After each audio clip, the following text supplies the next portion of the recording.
우리는 하나님의 형상대로 지음 받았습니다. 지난주에 하나님의 형상대로 지음 받은 것이 무엇인지를 되새겼는데요.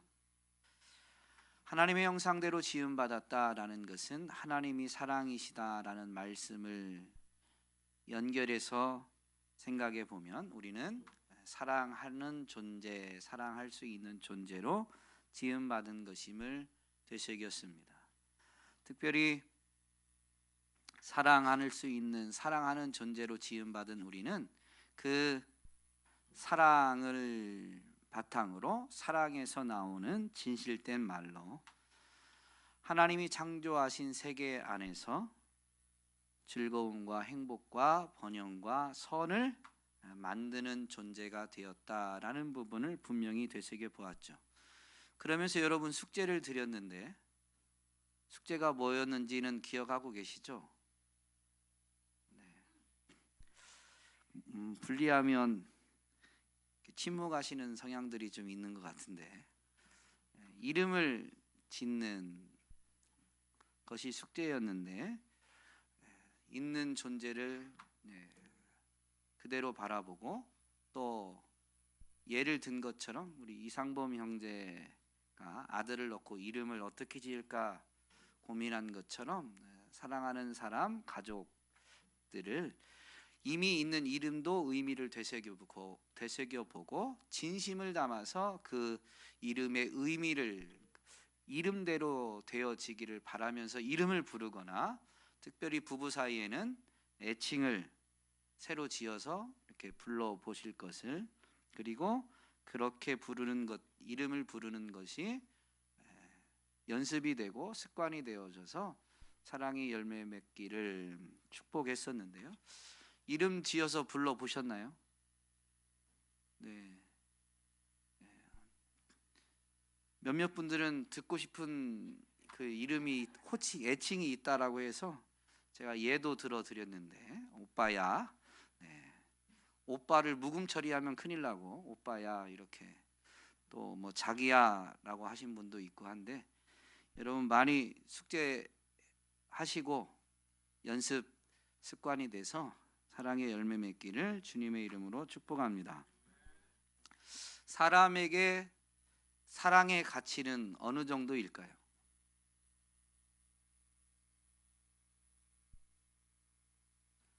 쉬운 찬양대는 대답을 하셔야 되는데 사람에게 사랑의 가치는 제일이라 뭐 찬양을 통해서도 선포했지만 우리가 계속 사랑에 대한 말씀을 살펴보고 있는데 세상이 말하는 사랑과 성경에서 말하고 있는 사랑에 대한 부분을 우리는 명확히 인지해야 되고 또 구별할 수 있어야 됩니다. 특별히 우리의 기준은 성경이 되어져야 되는 것이죠. 사랑이 우리에게 얼마나 가치 있는가라는 질문에 답을 하기 전에 우리는 이 사랑의 정의, 사랑이라는 이름에 대해서 분명히 성경적인 기준을 가지고 생각할 수 있어야 됩니다. 공자의 말을 언급한 것처럼 이름이 진실하지 못하면 진실하게 살 수 없기 때문에 즉 사랑에 대해서 올바르게 이해하지 못하면 사랑하는 삶이 올바른 삶이 되지 않을 수도 있는 거죠. 그래서 우리는 이것이 먼저 돼야 되는데요. 성경에서 사랑은 뭐라고 말하나요? 성경이 말하는 사랑은 뭐예요? 하나님, 온유나 이런 건 사랑의 특징입니다. 사랑이 표현되어졌을 때 오늘 찬양한 것처럼 오래 참고 온유하고 시기하지 않고 라는 것은 어떤 액션, 행동적인 특징이죠. 사랑을 딱 정의하는 것은 성경은 사랑은 물론 이게 여기긴 하지만 하나님은 사랑이시다라고 성경은 선언하고 있죠.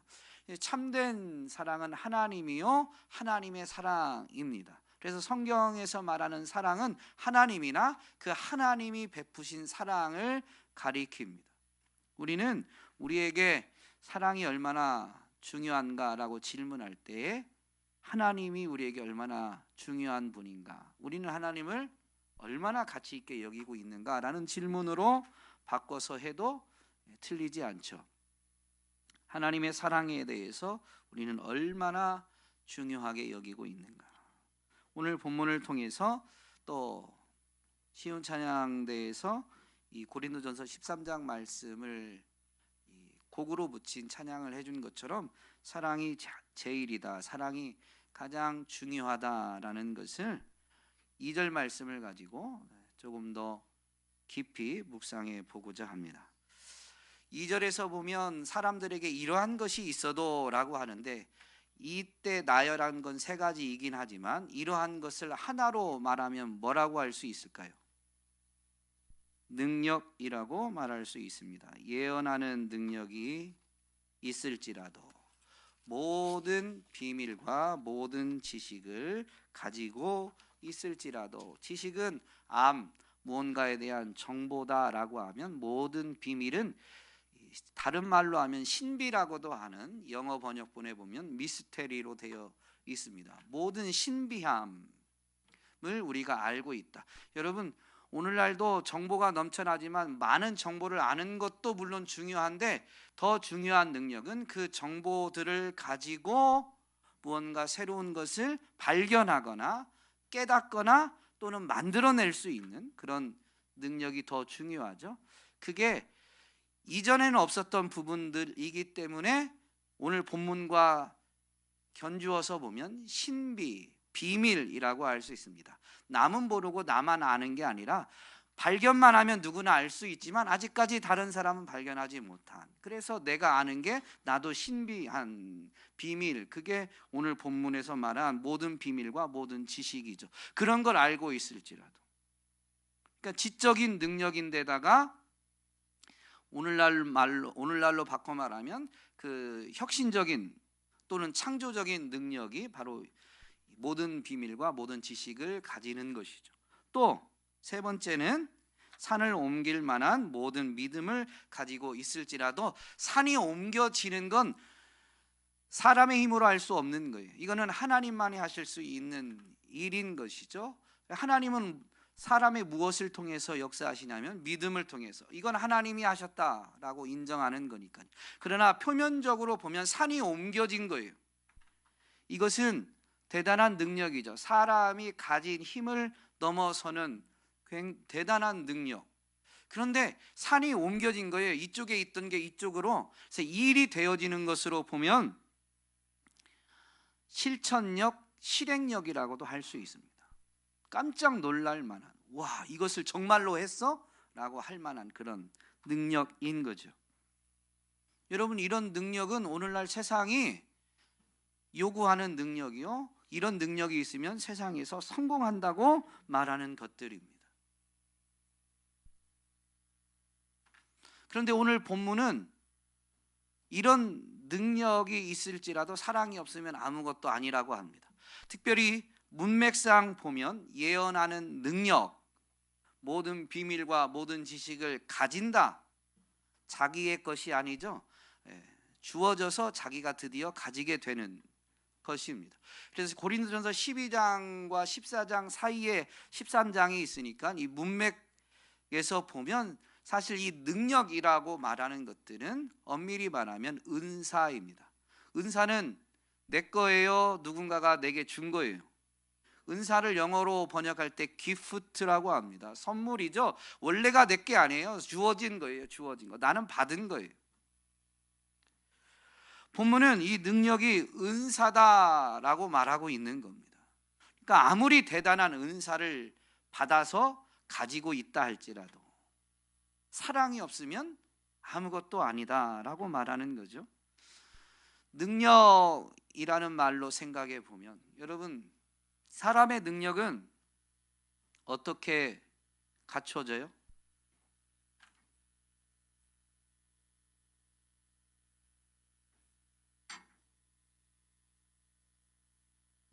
토마스 에디슨은 천재는 99%의 노력과 1%의 영감, 이걸 다른 말로 하면 재능이라고 할 수 있죠. 1%의 재능으로 이루어진다라고 말했습니다. 노력이 필요합니다. 이 말의 의미는 에디슨이 말했던 당시의 해석과 오늘날 해석이 조금 다릅니다. 에디슨이 말했던 당시에는 노력 없는 천재는 없다라는 의도로 말했을 것입니다. 능력이라는 차원, 천재라는 용어보다 능력이라는 관점에서 보면 이런 능력이 갖춰지면 성공을 하니까 노력 없는 성공은 없다라는 의도로 말을 한 겁니다. 노력하면 된다라는 거였죠. 그러나 정보가 너무 넘쳐나는, 한 사람이 한 분야에서 취해야 될 정보가 너무 많다 보니까 노력을 해도 안 되는 경우들이 너무 많죠. 이전 세대보다 더 많아졌어요. 애를 써도 잘 안 되는 경우들이. 그러니까 이 부분을 오늘날은 어떻게 해석을 하냐면요, 재능이 없으면 노력해도 안 되더라 라는 식으로 해석을 합니다. 에디슨이 이 말한 것은 자기의 그 영감, 자신만이 가진 그 재능을 과시한 거다라는 식으로 해석하는 경우도 오늘날은 많이 있죠. 어쨌든 이 부분을 생각해 보면 오늘날 해석 1%인데 영감 쪽에 더 초점을 맞추는 경우에 사람들은 어떻게 하냐면요, 지속적인 노력은 하지 않고 천부적인 재능만을 언급하면서 내게는 그런 재능이 없다. 재능이든 재능과 함께 지속적인 노력을 통해서 결국 꽃피우게 된 능력이든 성경은 그 모든 게 하나님의 은사다라고 가르쳐 주거든요. 달란트의 비유에 분명히 나와 있습니다. 처음에 받은 게 있고 받은 즉시로 열심히 해서 더 받게 되어지는 게 있어요.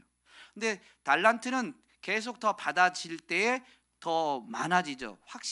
확연히 드러나게 되어 있어요. 사람들에게까지 분명히 영향을 끼칠 만한 그런 능력으로 나타나게 되어 있는데, 처음에 받은 것과 노력이 분명히 동반되어져야 됩니다. 그런데 지속적인 노력은 하지 않고 자신에게 재능이 없다, 사실은 없는 게 아니고 아직 발견 못한 걸 수도 있고 그거를 대수롭게 여기지 않은 것일 수도 있죠. 성경의 비유에 있는 대로 하면 마치 한 달란트 받은 사람처럼 말이죠. 어쨌든 자신에게 있는 것은 별로 대수롭지 않다거나 자신에게는 재능이 없다라고 하면서 노력하지 않는 사람들이 오늘날 많이 있습니다. 또 열심히 노력하면 능력을 가질 수 있다라고 생각하고 능력이 갖춰지면 성공한다라고 생각해서 정말로 중요한 것들을 잃어버리는 줄도 모르고 능력을 갖추는 일에, 그리고 그 능력을 발휘하는 일에 몰두하는 사람들이 있습니다. 작년 연말 후반기죠. 남자만을 위한 성경 공부 시간에 보면 이 일에 대해서 다루는 부분이 있었어요. 근데 그 부분에 보면 일에 대한 성공이 꼭 인생에 대한 성공이 아님을 다루면서 그 부분을 나눠 보았죠. 그래서 남자만을 위한 성경 공부 때 참여하셨던 분 중에 한 분은 20대 후반 또는 30대 초반에 자기가 있는 분야에서 어떤 자리에 오르겠다라는 막 이 목표를 가지고 정말로 열심히 했었는데 어느 순간에 이제 놓치고 있는 부분들, 이게 맞나라는 회의 등이 찾아오면서 새롭게 생각하게 했던 부분들, 그리고 그걸 내려놓게 됐던 부분들을 나누기도 했었는데요. 일에 대한 성공이 꼭 인생에 대한, 삶에 대한 성공은 아닙니다. 일보다 더 중요한 것들이 너무 많이 있습니다. 그런데 남자들 전통적으로는 일을 해서 가족을 부양해야 되는 책임이 있는 남자들은 그 일에서 성공하는 것이 가족을 사랑하는 것으로 여기면서 더더욱 자신만의 욕심을 넘어서서 사랑을 위해서도 일에 몰두하는 경우들이 많이 있었고, 그러나 나중에서 인생의 후반이나 심지어 좀 늦으면 죽음에 임박해서야 놓쳤던 것이 너무 많고 놓친 것이 더 중요하다라는 것을 깨닫게 되는 경우들이 있음을 분명히 생각해 보았습니다. 여러분은 어떻게 생각하십니까? 세상은 우리에게 능력을 갖추라고 말하고 그래서 성공하라고 말합니다. 그렇게 미혹합니다. 그런데 성경은 우리에게 분명히 말하죠. 사랑이 없으면, 능력을 갖추고 그래서 확대해서 보면 능력을 갖추어서 세상에서 성공을 하는, 남들이 부러워할 만한 모든 것을 얻을지라도 아무것도 아니다. 다른 말로 하면 허무하다라고 할 수 있겠죠. 여러분, 사랑을 잃으면, 사랑이 없으면 그렇습니다. 그러므로 성경은 우리에게 능력 없이 살라라고 말한 건 아니에요. 능력보다 더 중요한 것이 사랑이다라고 가르쳐주고 있는 거죠. 왜 그럴까요? 왜 능력보다 사랑이 더 중요할까요? 능력을 다른 말로 바꾸면 뭐라고 할 수 있죠? 너무 어렵게 생각하시는데, 영어 번역본에서 우리말 능력으로 번역된 것은 파워입니다. 파워. 네. 뭐예요? 힘이에요. 힘. 능력, 힘보다 더 중요한 것이 사랑이다라는 거죠. 왜 그러냐면 두 가지로 생각해 볼 수 있는데요. 첫 번째는 사랑이 없으면 주신 은사 중에 날 때부터 받은 은사, 즉 재능, 천부적인 재능에 대해서 만족이 없고, 그러므로 인해서 지속적인 노력도 하지 않습니다. 재능도 하나님이 주신 건데요. 자기에게 주어진 재능은 언제 발견할 수 있냐면 자기를 잘 이해해야 돼요. 근데 자기를 잘 이해하는 그 발단이 뭐냐면 올바른 렌즈로 자신을 돌아보는 건데요. 그것은 하나님의 사랑으로부터 옵니다. 하나님의 사랑을 받게 되면 하나님의 사랑으로 인해서 나를 귀하게 여기고, 그래서 내게 있는 것을 소중히 여기게 되죠. 그래서 내가 태어날 때부터 가졌던, 남들이 얼마나 대단한 걸 가졌느냐, 남들은 어떤 걸 가졌느냐, 이게 중요한 게 아니라 나를 있는 그대로 받아들이고 있는 그대로 귀하게 여겨서 내게 있는 그 내가 날 때부터 가진 재능, 하나님이 주신 은사를 귀하게 여기게 되고, 그걸 귀하게 여겨야 그걸 개발하는 일에 열심을 내게 됩니다. 여러분, 자신이 얼마나 가졌든지 주어진 것 한도 내에서 삶을 열심히 사는 것을 다른 말로 뭐라고 해요? 열심히 사는 거, 열정이라고 말하죠. 사실 열정의 원동력은 올바른 자기 사랑입니다. 물론 올바른 자기 사랑이 아닌 성경에서 말할 때 보면 육체의 정욕이나 탐욕이 있어도 열심히 사는 경우들이 있어요.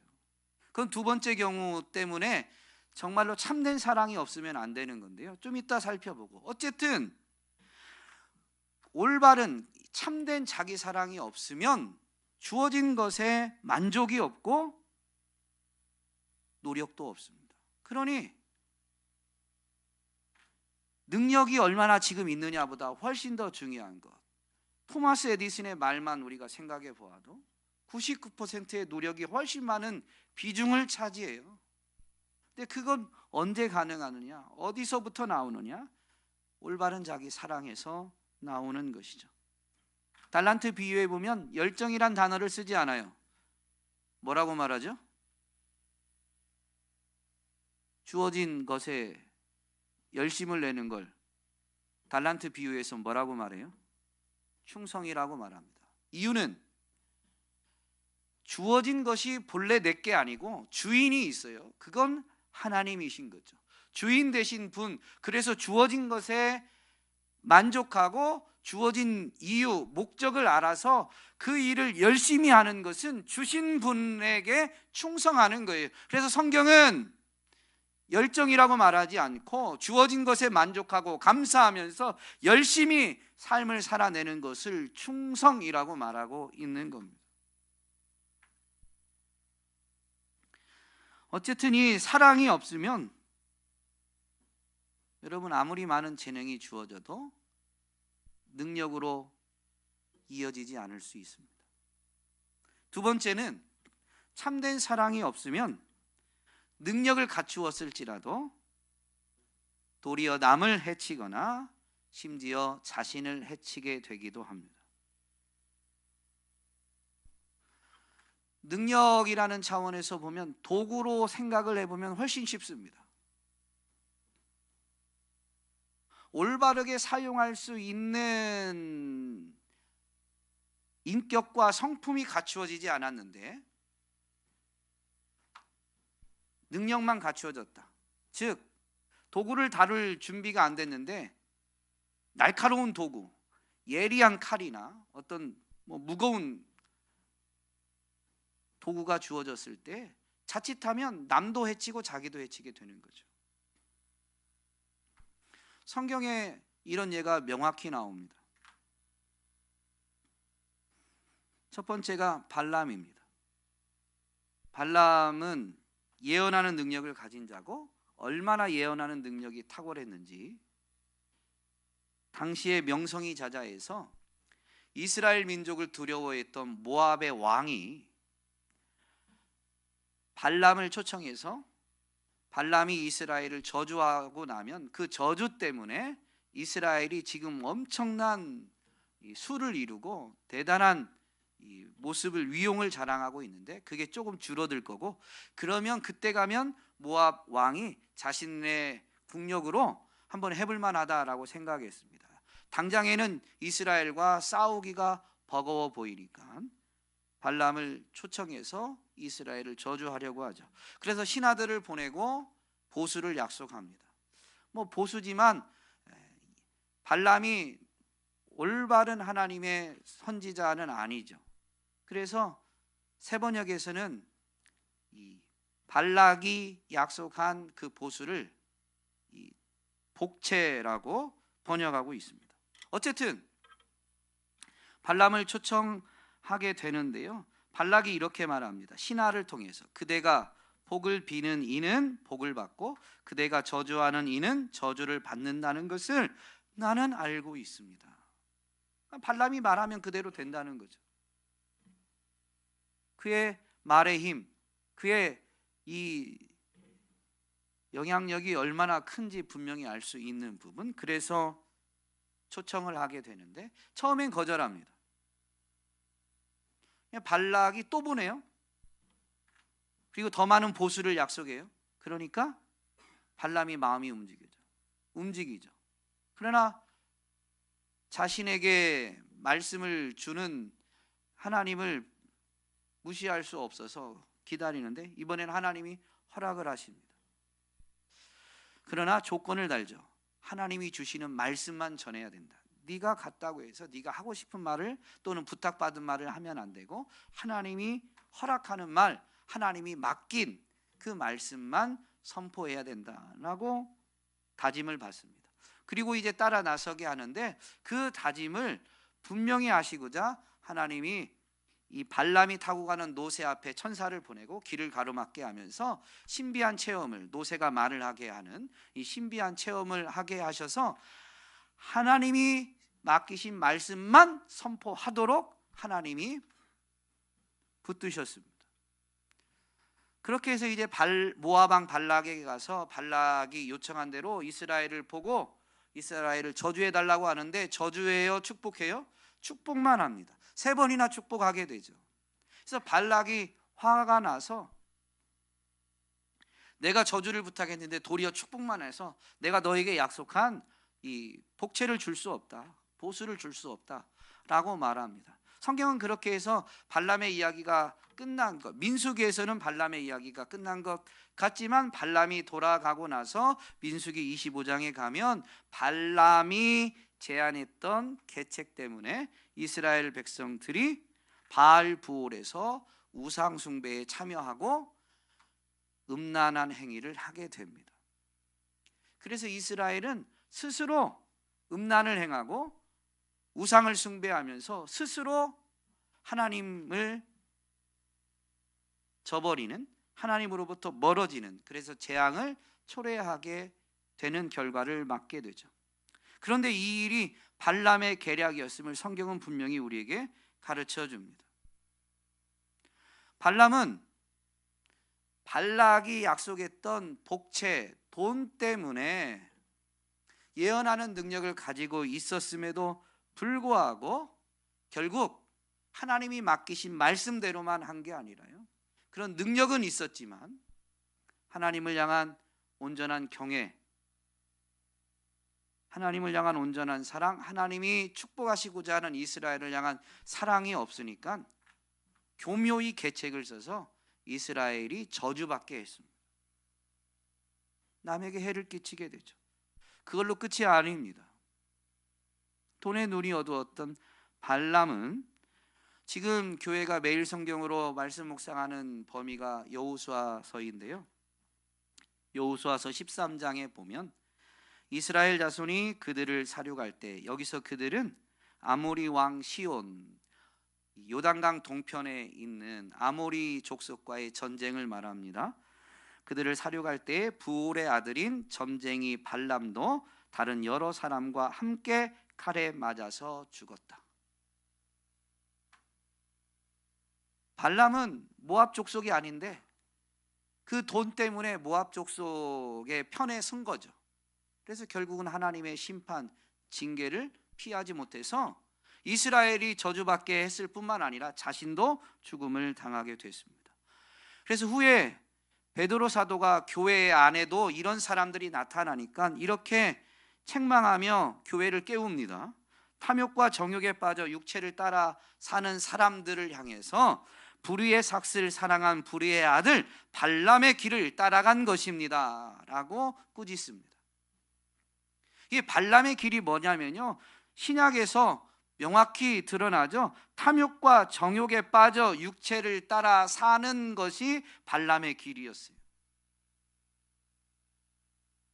여러분, 물질적인 것을 많이, 모두 얻었을지라도 사랑이 없으면 결국은 멸망당하게 되죠. 영원과는 상관이 없는,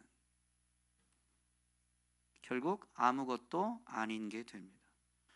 사울도 대단한 능력을 가진 사람입니다. 용모나 그의 외모, 얼굴, 이것에 대한 평가나 사울이 보인 능력은 엄청난 능력이었지만 그에겐 사랑이 없었습니다.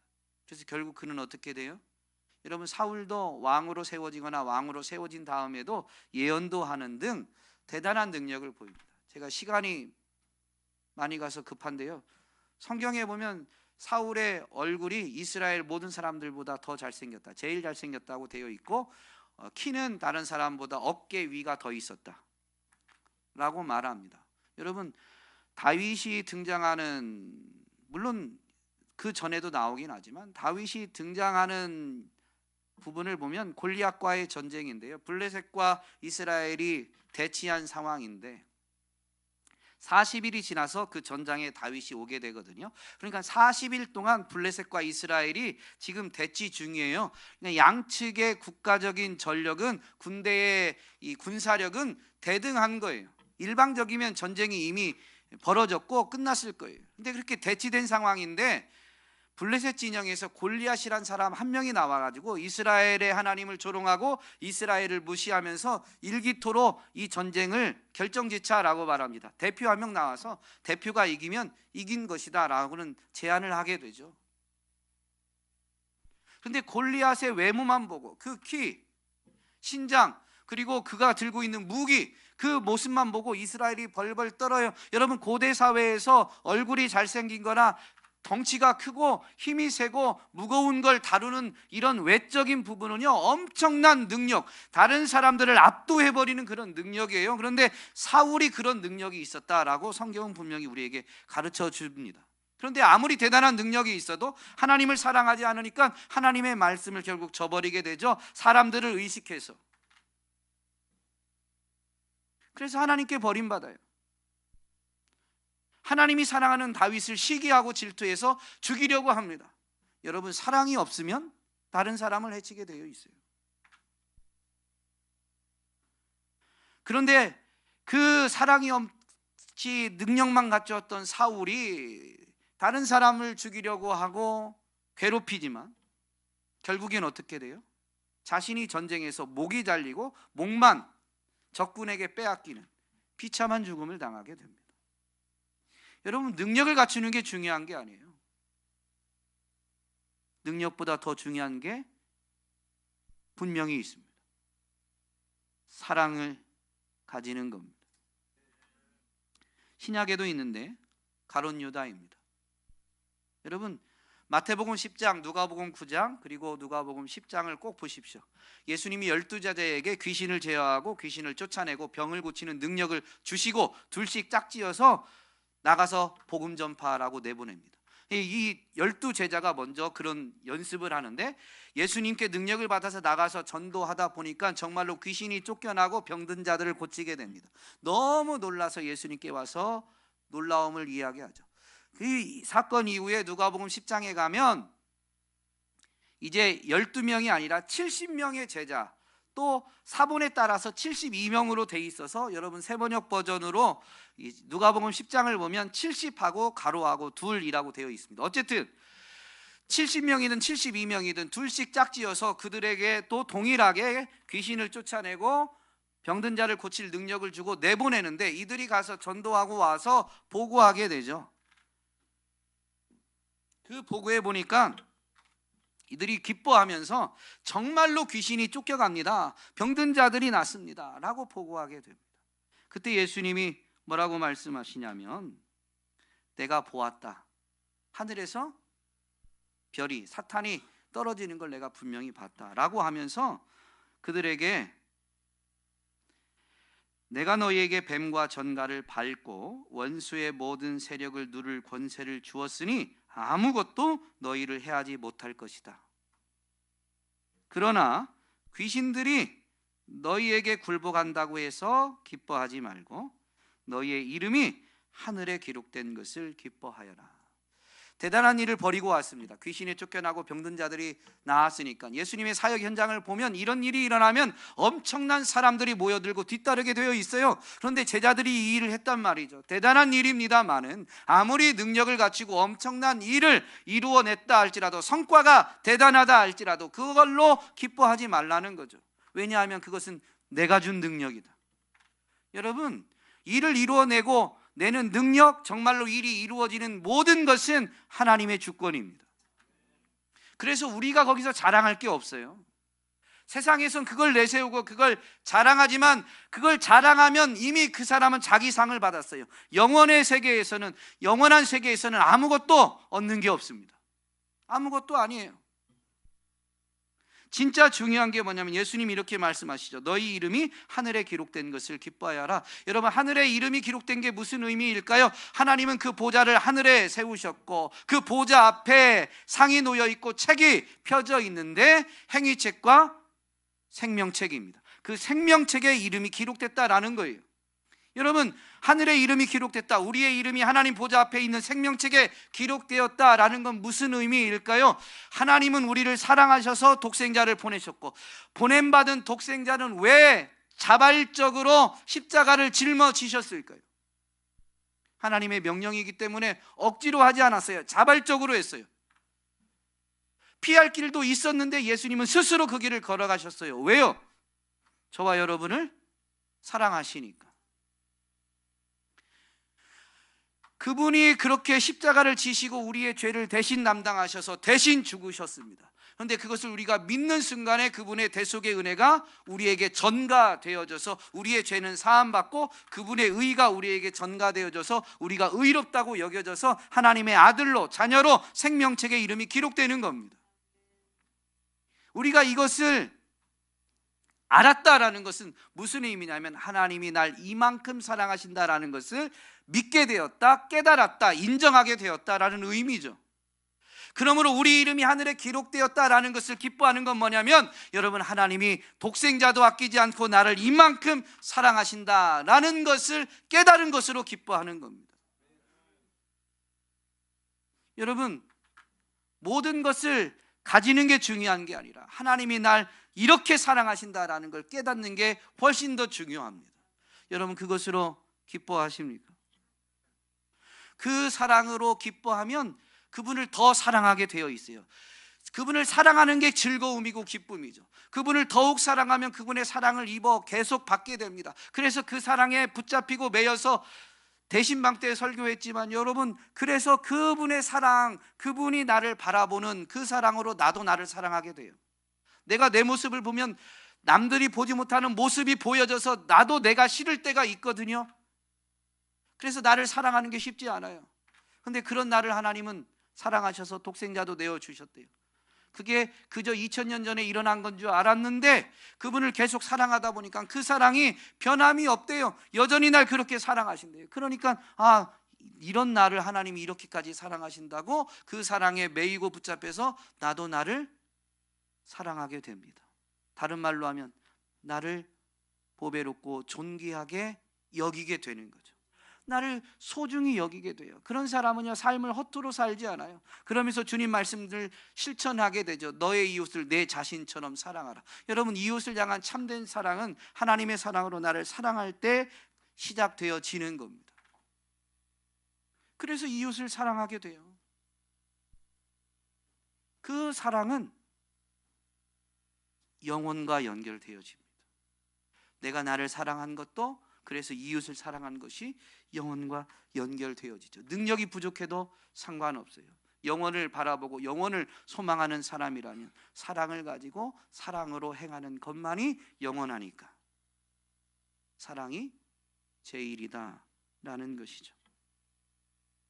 능력은 본래 우리 것이 아니기 때문에 능력을 갖췄다고, 일을 성공했다고, 대단한 것을 얻었다고 해서 우리가 하나님의 형상을 회복한 게 아닙니다. 그건 본래 하나님의 겁니다.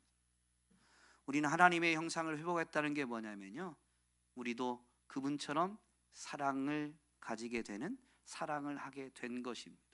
하나님의 온전한 형상이신 예수님을 닮는 것은 바로 우리도 사랑을 행하는 것이죠. 그것이 하나님을 영화롭게 하고 영혼과 연결되어져서, 여러분, 영혼의 세계에서 다 같은 모습이라고 생각하시면 안 돼요. 죽었을 때 나이가 아니고, 가장 젊었을 때 나이가 아니고요, 하나님의 형상을 얼마나 회복했느냐, 예수님의 모습을 얼마나 닮았느냐 라는 것으로 영원을 삽니다. 오늘 저와 여러분이 사랑으로 삶을 살아내면서 그 사랑이 우리의 성품이, 인격이 되어져 주님을 더욱 닮고 하나님의 형상을 온전히 회복하여 영원한 기쁨을 누리게 되기를 주님의 이름으로 축복합니다.